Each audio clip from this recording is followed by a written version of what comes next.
এটা যারা বলে তাদের আমি বলবো যে মানসিকতা একটু চেঞ্জ করতে হবে, কারণ এখনকার যুগে মেয়েরা শুধু ব্লগিং না সব কিছুই করে।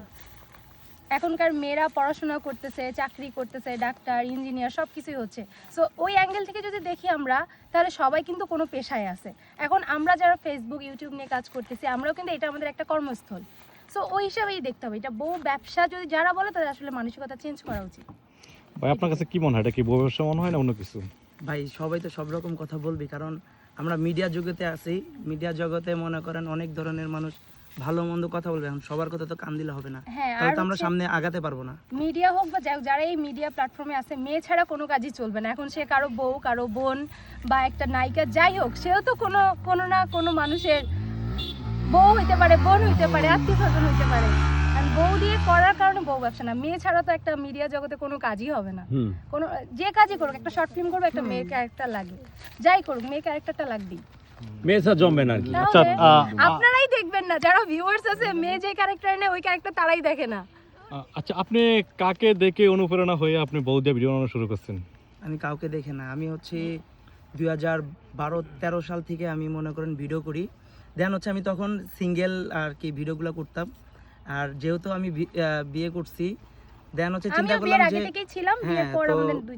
আমরা পড়াশোনাও করি, পড়াশোনার পাশাপাশি চিন্তা করলাম যে যেহেতু আমিও অনলাইনে কাজ করতেছি, সো পাশাপাশি আমরা দুজন একসাথে যদি কাজ করি, ভিডিওগুলো আরও বেশি ফুটে উঠবে, মানুষকে হাসাতে পারবো, মানুষকে আরও বিনোদন দিতে পারবো।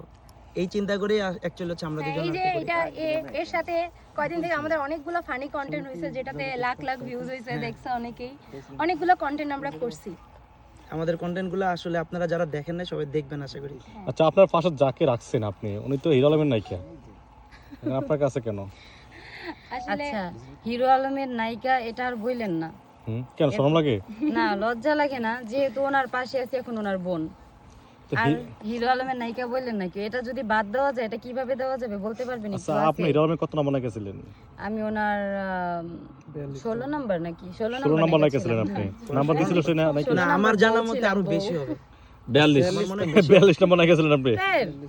আসলে না না না 16 নাম্বার নাকি। আচ্ছা হিরো আলমের হতে পারেন নাকি? আচ্ছা হিরো আলম লোক হিসেবে নাম্বার নাকি হতে এক পারেন নাম্বার হব কিভাবে? আমার আগেই তো 10 জন যে আগে হাজির, তাই আমি হব কিভাবে? আচ্ছা হিরো আলমের সাথে নায়িকা হওয়ার জন্য আসলে কি কি লাগে? তার সাথে নায়িকা হওয়ার জন্য কি কি লাগে? কি যোগ্য লাগে তার নায়িকা হওয়ার জন্য? তার সাথে নায়িকা হইতে কোনো যোগ্যতা লাগে ট্যালেন্ট না। লাগবে, তাহলে অভিনয় চাপসলি লাগবে, ধরেন কিছু না। একটা যে কোনো একটা মানুষ গেলেই হচ্ছে নায়িকা হতে পারে। না, একটা মানুষ যদি সবাইকে উঠায় দেয়। একটা মানুষ যদি আইসা আপনার কাছ থেকে জানতে চায় যে হিরো আলমের নায়িকা হতে হলে কি কি যোগ্যতা লাগে, তখন আপনি তাকে কি উত্তর দিবেন? আচ্ছা, যদি আমাকে কেউ জিজ্ঞেস করে